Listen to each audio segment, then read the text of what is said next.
Thank you. We are now up to Daf Chafayim and Beis. Kimatu Agishra.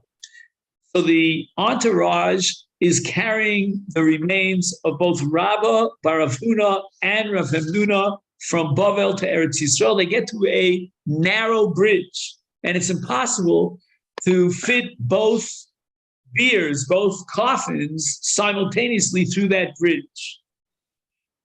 Kamu Gamle, the camels that were in charge of transporting the Aron, the two Aronos, the camels stood in that place. They didn't know what to do.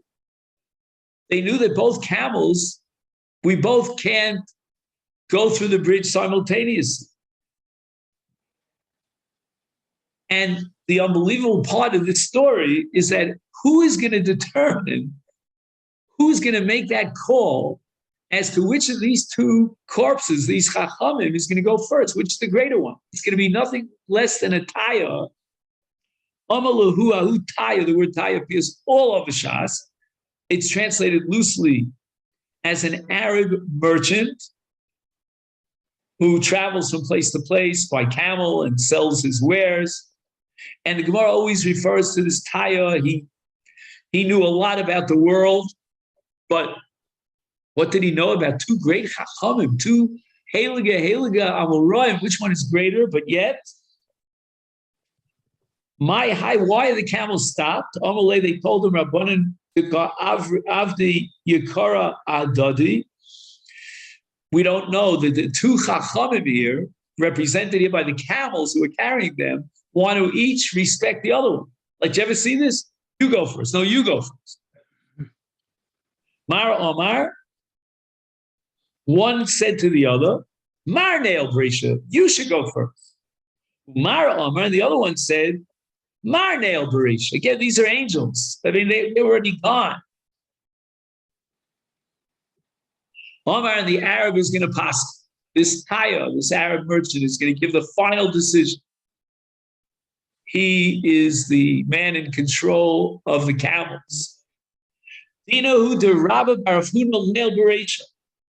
It's Rabba who should go first. And why did he choose Rabba? Because he knew that Rav Huna, Rabba's father, was a great man. And we had that whole story about Rav Huna, and he was buried next to Rav Chia, and so forth and so on. Rabba is the son of Rav Huna. He's got yichus. He should go first. And Cholif Gamli de Rav Bar Huna. At that point, the camel just started moving forward over the bridge with Rav Huna, with Rabba Bar Huna. Somehow, this Arab merchant, this Taya, had, so to speak, control over the camels. And once he gave the green light for the camel that was carrying the body of Rabbi Bar Huna to go first, the camel moved forward. And that's what happened at the bridge. You could write a book called Camels at the Bridge, or Arab Merchant Camel at the Bridge. However, the Arab was punished. Nasr Kach, what does it say there? Kache Bishine Dahu Taya. I know the teeth of the Taya fell out. I know the difference between Kache and Shine. Shine are teeth. What's Kache? He has here in the English translation, molars. All right, whatever it is, the different parts, maybe his jaw fell out. I don't know. He was punished. And it seems like he was punished because he insulted Rav Hamnuna. Rav Hamnuna maybe had less of a yichus than Rabba Bar Huna, but nevertheless, he was a great scholar.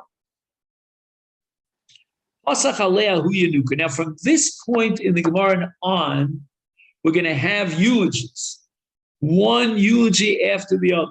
And the language of the eulogy is very tough. It's almost like the Maspidim would give Espedim, in which they would create language of Tanakh, like they were writing psukim. And those psukim are very challenging to understand. So Pasach Alea Hu Yenuka. Now Rashi interprets that they're bearing Rav Hamnuna, and this young man starts his eulogy by saying, Geza Yeshishim Olami Bavel. Who is coming up from Bavel? It's Geza Yeshishim. Geza means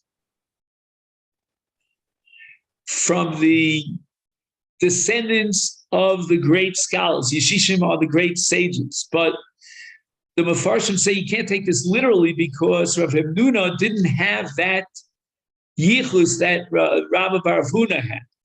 So they interpret it as Geza Yeshishim means he's a disciple of the great sages, not a descendant biologically.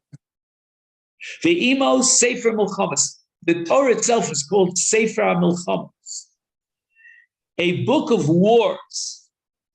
And that's based on a pasuk in Bamidbar Chaf Aleph, pasuk Yudalid, according to the Targum. And basically, Sefer Torah Imo is what it means. He comes with the entire Sefer Torah. He can interpret any part of the Torah. And now, as a matter of Avelus in the Hesped, this young man says, Ka'es v'kipod uchpalu. Now, Kas v'kipod are two types of calamities. And they have combined. There's a double calamity because we lost both Rabbah and Rav Hemnuna. This is a terrible day in Jewish history. And these two words refer to two creatures that are birds that frequent deserts and desolate places.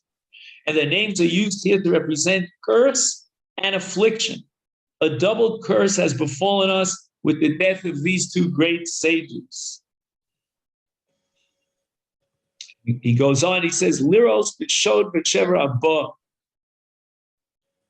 And we can see plunder and calamity that has come from Shinar, from Bavel to Eretz Yisrael. And this phrase, shod v'shever, appears in Yeshayahu and Novi Perek Samach, lo yishma od chamos bi'artzecha shod v'shever b'gvulach. The eulogist is saying that all the creatures that inhabit desolate areas have come here to witness the calamity that has come our way. He's really giving a keynote here, a lamentation for the fact that God has taken these two great scholars from us. God has angered him, gotten angry over the world, and he snatched away these two great souls. And up in heaven, they're rejoicing at the entrance of these two great sages, like a new bride. Rochev haravot sas v'sameach bevo elov nefesh naki v'tzadik. He who rides on top of the high heavens is glad and rejoices because the righteous soul has come to him. And now we're up to Kinoch Nafshe Diravim.